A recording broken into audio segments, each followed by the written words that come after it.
If Persian princesses who were silent about Gaza for 2 years are crashing out at you from the inside of their Mercedes in Studio City, while the most ardent communists that you know are defending theocratic clerical fascism, it can mean only one thing: Iran is in the news again. Every time Iran comes up, the world gets plunged once again into a very delicate conversation about who gets to resist and what does acceptable resistance look like. Here are the facts.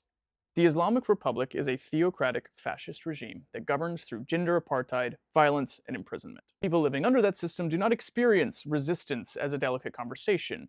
They experience it as survival. At the same time, the Islamic Republic of Iran provides the resistance movements in Lebanon and Palestine with the munitions necessary for them to continue their ongoing resistance against Zionist colonialism. But it definitely does not do this out of the goodness of its heart. It does this to advance its geopolitical position relative to regimes like Israel and the United States. Western liberals, predictable in both their insincerity and their inconsistency in supporting people's movements, will rush in to tell you that the people of Iran need to be liberated. They lift up Iranian voices who will tell you it is time for things to change, that this regime is repressive and needs to be removed immediately. And then Western leftists will rush in and do the exact opposite. They will tell you that Iran, as it stands now, the Islamic Republic, is a core pillar of what is known as the axis of resistance, and that we must give critical support to that pillar so that it can continue to operate as a node of resistance against the American empire and its Israeli satellite. Here's what makes this even more confusing.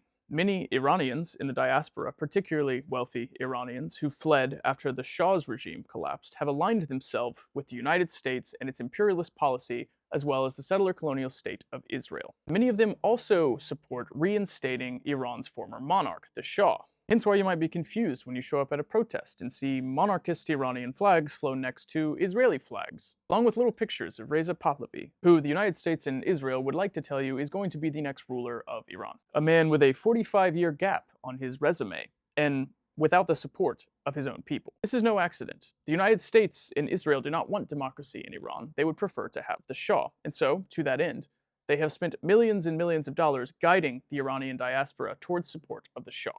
You are told that you only have two options. The first is to support imperialism to overthrow clerical fascism, and the other is to support clerical fascism in order to combat imperialism. Meanwhile, the reality, like in Venezuela, is both more simple and more complex. It's simple because, as a leftist, you should be for the liberation of all people against all regimes. But it's complex because what that liberation looks like is just as important as the liberation itself. Just as Palestine is a convenient ground for contradiction for leftists and an inconvenient one for liberals, Iran is a convenient ground for contradiction for liberals and an inconvenient one for leftists. Both Western liberals and Western leftists have a tendency to simplify and flatten the complexities of both Palestine and Iran. The Iranian pro-democracy movement in Iran understands that swapping clerical robes for crowns is not liberation, it's counter-revolution. They understand that rejecting clerical rule does not automatically mean embracing monarchical rule. They understand something that a lot of Western leftists and Western liberals fail to, which is that what is needed is a third pole,